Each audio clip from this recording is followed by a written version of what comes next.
Hey guys, this is Comic Uno, and today I'm doing a review for The Legend of Korra Season 2, Episode 11 and 12. And this is the last week until the finale. Before I start talking about this episode, I do want to mention that something was going on with the Korra Nation today, actually. So on Tumblr, the Korra Nickelodeon, they said if we get 10,000 Tumblr notes or reblogs, we will show the whole finale midnight tonight in 12 hours. Is how to happen. It happened. So we have the hour-long finale tonight also. 2 hours of Legend of Korra in one day. I will be doing technically an advanced review of it either tonight or tomorrow if I don't get to it tonight.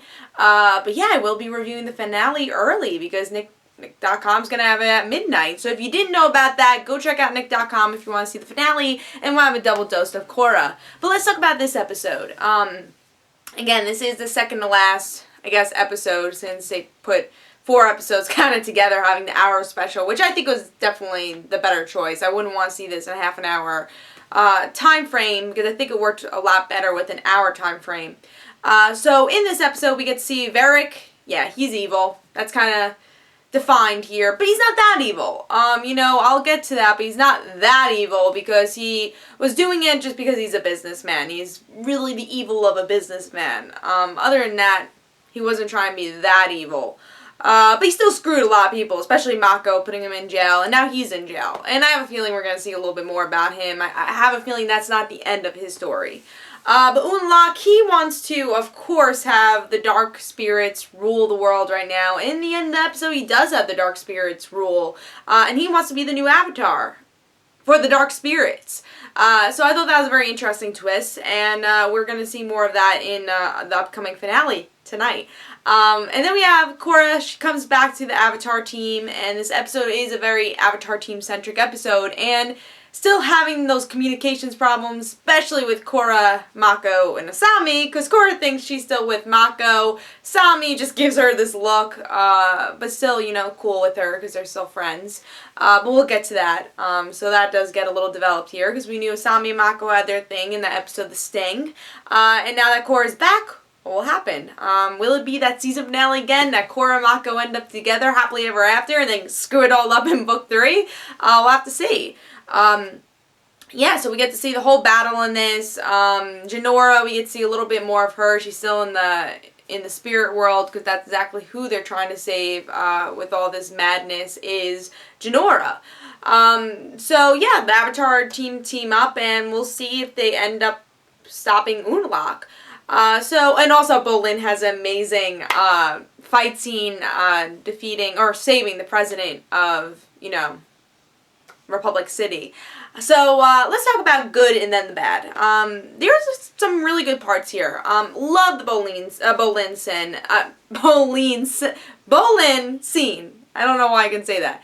But yeah, love that scene. I thought finally Bolin is shining. I feel like Bolin is the comedic relief character, and they play on that a little bit too much. Like Sokka, he was always the comedic relief character, but he had stuff with him. He is a deep character at the same time. And Bolin is kind of like a Sokka type character, except only the comedic relief. So it's really fun to see him shine in, the arena. The bending arena. I thought that was a perfect place for him to shine, and I love the parallels with his character, the movie character.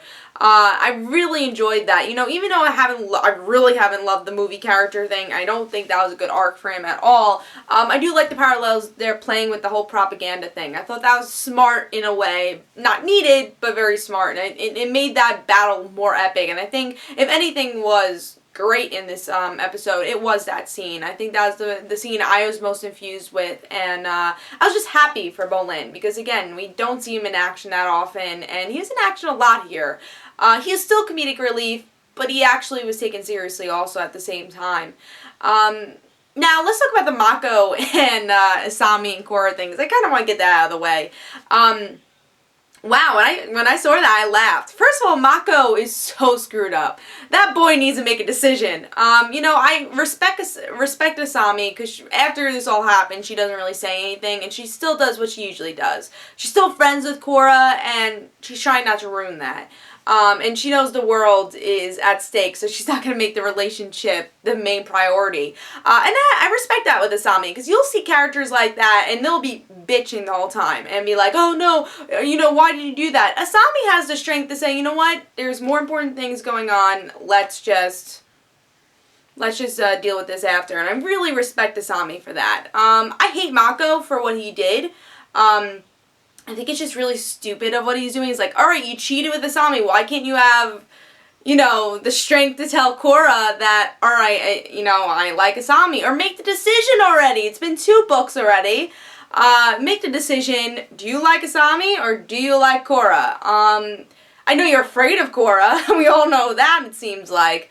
But yeah, out of the whole thing, I respect Asami the most, because she did respect that. But, of course, I still think they need to talk about this. I know there's other things going on, but every finale, we always have this love triangle dilemma.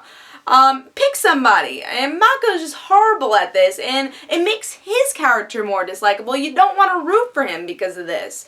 But I love the scene where Asami gave the look to Korra and Mako, and there is the best facial expressions with that. It made me crack up. Hopefully they resolve this, and honestly, I'd rather see Mako with Asami if it's gonna end up progressing the story more.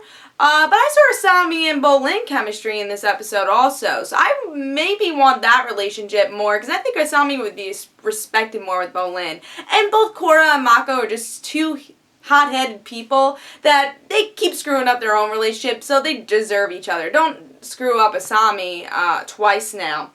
That's my opinion on that. I don't want to talk more about that. Let's talk about the villain, though, with Unalaq. I like him as a villain. I like the idea of him as a villain. I'm still not totally convinced about this final battle.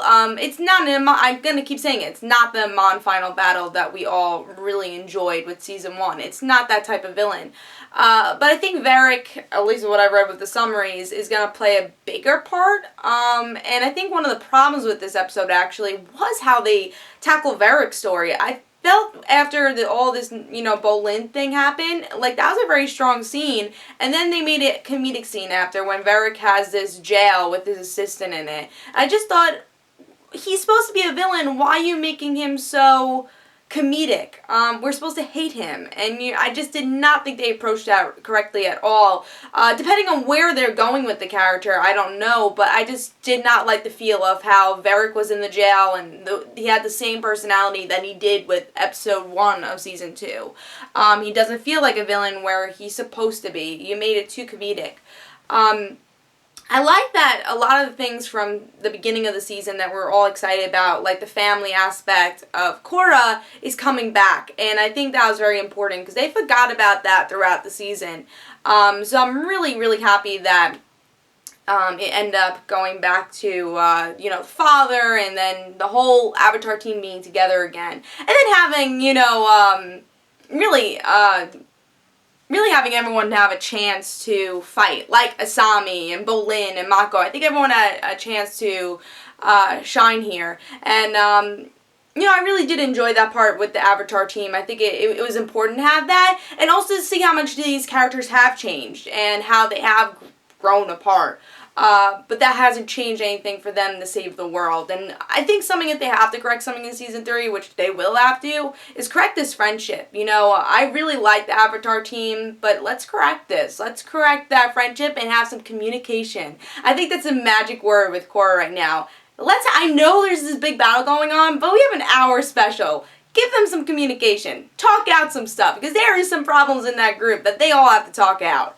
So that was my opinion. No, I don't think there was a lot of bad stuff. I thought there was a lot of good stuff. I'm still not overly convinced about the story arc, but I think it's an improvement, definitely. It's still nothing compared to season 1, and even, in my opinion, the ending of season 1 that people didn't even like, but I enjoyed. But yeah, I'm really excited for the finale. Of course, I'll be reviewing it either tonight or tomorrow. And I'm excited to see where it goes. I'm really excited to see where book 3 goes. I really hope it kind of corrects stuff they did in season 2. But it seems like towards the end of the season, they are trying to correct some stuff and gravitating to stuff that did work, like the family aspect, the spirits, and again, the Avatar team, which I think is really the core of what the series is about, and what makes it so epic is the Avatar team and how it's growing a little now too. So yeah, tell me your thoughts in the comments below. Are you gonna watch the finale on Nick.com before it ends up airing next Friday? Tell me in the comments below. When do you think we'll get book 3? That's another question. I hope we get it sooner than later.